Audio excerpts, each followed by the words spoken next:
Okay, so welcome back to First Chapter Fridays. As we're gearing up for Halloween, we're doing a super spooky edition. Not super spooky, we're still reading children's books, but this week we are going to be reading Scary Stories to Tell in the Dark by Alvin Schwartz. This series is very special because it's an anthology series. So instead of reading the first chapter, I'm going to read a couple of stories from it. We will read the first one to stay with First Chapter Fridays, and I'm also going to read you the introduction to the series as well. So again, this is Scary Stories to Tell in the Dark, and this is the collected edition. This is 3 books to chill your bones. We also have them separately, and there's a good chance if your parents grew up in the 80s or 90s that they have copies of these at home as well. So they were very popular books. They were very frequently banned books because people thought they were too scary. So we're going to read the first, like I said, we're going to read the introduction and the first story out of these. But Scary Stories to Tell in the Dark is collected by Alvin Schwartz because these are folk tales. So they don't really have authors as such. He would have wrote them down, but they are collected from different areas of the country, different places in the world. And it has drawings by Stephen Gammell. And that's for all 3 volumes. And it is, as you can see with the spooky illustrations, it is dedicated to Dina. Published by HarperCollins Publishers. You can see that it has some great spooky pictures, and even the dedication page has a spooky illustration. And so our introduction here is titled Strange and Scary Things. Usually when books are an anthology, they'll have an introduction that explains why the anthology was made and what the book is about. So, pioneers used to entertain themselves by telling scary stories. At night, they might gather in somebody's cabin or around a fire to see who could scare the others the most. Some girls and boys in my town do the same thing today. They get together at somebody's house and they turn out the lights and eat popcorn and scare one another half to death. Telling scary stories is something people have done for thousands of years. Most of us like being scared in that way, since there isn't any danger. We think it's fun. There are a great many scary stories to tell. There are ghost stories, there are tales of witches, devils, boogeymen, zombies, and vampires. There are tales of monstrous creatures and of other dangers. And there are even stories that make us laugh at all the scariness. Some of these tales are very old, and they're told around the world, and most have the same origins. They are based on things that people saw or heard or experienced, or that they thought they did. Many years ago, a young prince became famous for a scary story he started to tell but did not finish.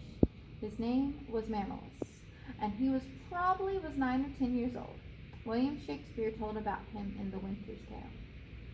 It was a dark and winter's day that his mother, the queen, asked him for a story. A sad tale is best for winter, he said. I have one about sprites and goblins. Do your best to frighten me with your sprites, she said. You're powerful at it. I shall tell it softly, he said. Yon crickets shall not hear it. And he began. There was a man that dwelt by a churchyard. But that was as far as he got, for at that moment the king came in and arrested the queen, and took her away, and soon after that Malamus died. No one knows how he would have finished his story, but if you started as he did, what story would you tell? Most scary stories are, of course, meant to be told. They are more scary that way, but how you tell them is important. Malamus knew the best way is to speak softly, so that your listeners lean forward to catch your words, and to speak slowly, so that your voice sounds scary. And the best time to tell stories is at night, in the dark and the gloom. It's easy for someone listening to imagine all sorts of strange and scary things. By Alvin Schwartz. Our first chapter, well, today we're reading from the library, so we're not super dark, but we did try to darken it a little bit here. But if you want to turn out all the lights in the room where you're watching, you can do that, and it might be more scary. And if you think it might be too scary, maybe turn on all the lights, whichever you prefer. This first chapter is called and it's full of what are called jump stories. You use them to make your friends jump with fright. The first story is called The Big Toe.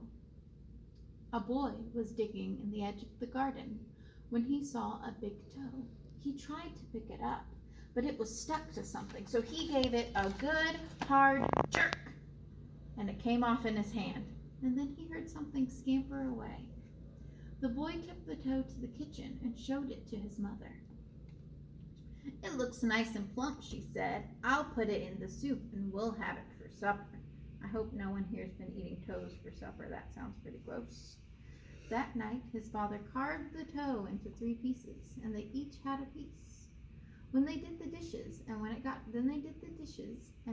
dark, they went to bed. The boy fell asleep almost at once, but in the middle of the night, a sound awakened him. It was something out in the street. It was a voice, and it was calling to him. "Where is my toe?"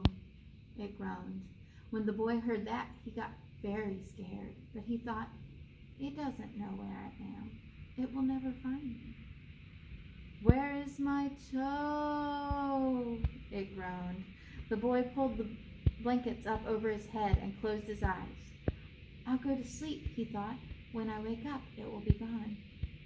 But soon he heard the back door open. And again he heard the voice. "Where is my toe?" it groaned.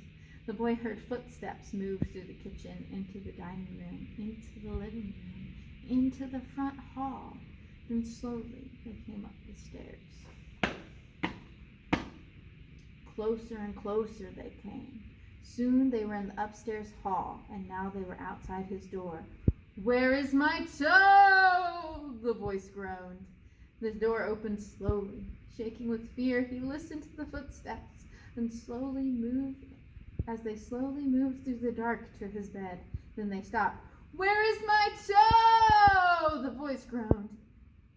"You got it!"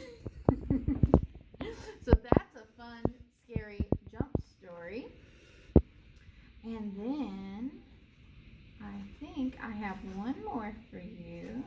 I'm going to pick one from a little farther into the book, I think.